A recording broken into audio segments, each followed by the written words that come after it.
Flawed Dogs by Berkeley Breathed. Read by Sterling Ray. Chapter 7. Poofed.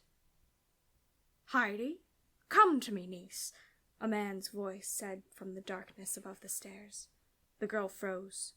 Then she moved to the source of the voice as commanded, climbing the stairs slowly. She peered into the vast, dark room. "You got my letters?" asked the voice of Uncle Hamish somewhere in the black depths of a huge chair. Cassius stood nearby, eyes glowing like embers. "Yup, got 'em," said Heidi, standing in the doorway, unsmiling. "You look like your mother, Heidi," said Hamish. "Well, that's a relief, Uncle. People start looking like their dogs after enough time." She stared at her uncle. "It's been 8 years. I figured I might start looking like the nuns." Hamish was silent for a moment. "I know you're angry, Heidi," he finally said. He suddenly stood up into the firelight. He was still in his pajamas, and his hair was long and mussed. "I knew how to sight the slightest detour in the backbone of a Pukistan dinglehound from 200 feet.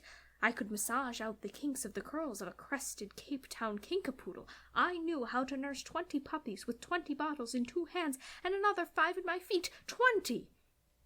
Hamish pointed at Heidi.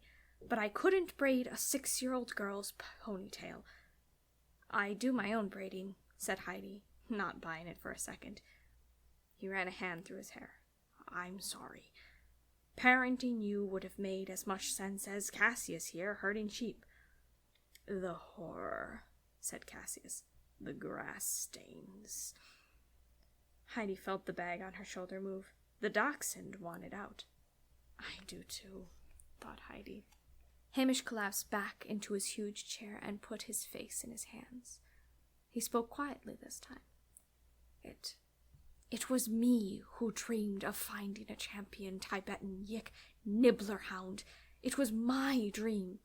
But when the hot air balloon went down in the storm over the Himalayan mountains, it wasn't me in it. It was your parents. I had sent them instead." He looked up at the little girl. "Me. It should have been me." Hamish looked empty. The dogs in the painting seemed to peer down at the rumpled man with cold judgment. "I think I died too, Heidi. This was no longer a place for life, or show dogs, or little girls." He collected himself and stood again. "But you're older now. There's something I want you to see." Hamish moved unsteadily towards the towering window covered with a heavy curtain tapestry. "All I want now is for you to stay. All this, McLeod Heavenly Anchors, will be yours. Soon. It's time you made it so. This house, this world, yours." "Mine?" sputtered Heidi. She noticed Mrs. Beaglehole standing in one of the room's dark corners, listening and watching her carefully, quietly. Cassius stood next to her, doing the same. The huge poodle rose and moved to Heidi, where he slipped his long, bony nose into her hand, dangling at her side so that her fingers cradled his chin. He looked up at her with cold, black eyes. "No. Ours," said Cassius. She pulled her hand away. Hamish drew back the window curtains, flooding the room with dazzling sunlight. Heidi looked out the window and gasped. The entire population of Piddleton was in the backyard. Cars covered the nearby hills, brightly striped tents sat amidst the verdant gardens, and people milled about the sprawling lawn in their finest Sunday clothes.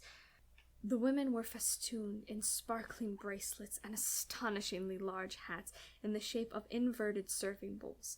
Men sported 2-tone shoes and pressed cream trousers. Children chased each other and dropped ice cream onto lace-trimmed skirts.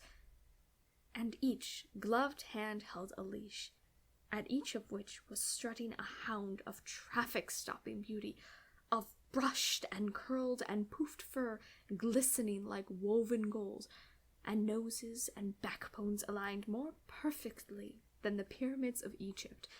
The ancient oaks overhead seemed to almost bow at the sight of so much naked dog glamour passing below them. The pampered paws moved toward a central clearing on the lawn, around which hundreds of white folding chairs awaited the pressed linen bottoms of their proud owners. A woman with a clipboard stood waving in the center. "It's a dog show," said Heidi, staring below, guessing correctly that it wasn't the spring tractor pull. "The Piddleton Open," said her uncle without zeal. "Held here at McCloud Heavenly Acres every year for the past 100. Go down there and dip your toes, niece. It's your new pond." "Mine?" said Heidi again, eyes wide and incredulous. She looked down into the ocean of flowered hats and perfumed spaniels as she would lava. "Are you coming with me, uncle?" She looked up to see that she was alone. "Uncle?" she whispered into the room's darkness. There was only silence. The firelight flickered on the faces of the dogs in the paintings, staring down, now at her.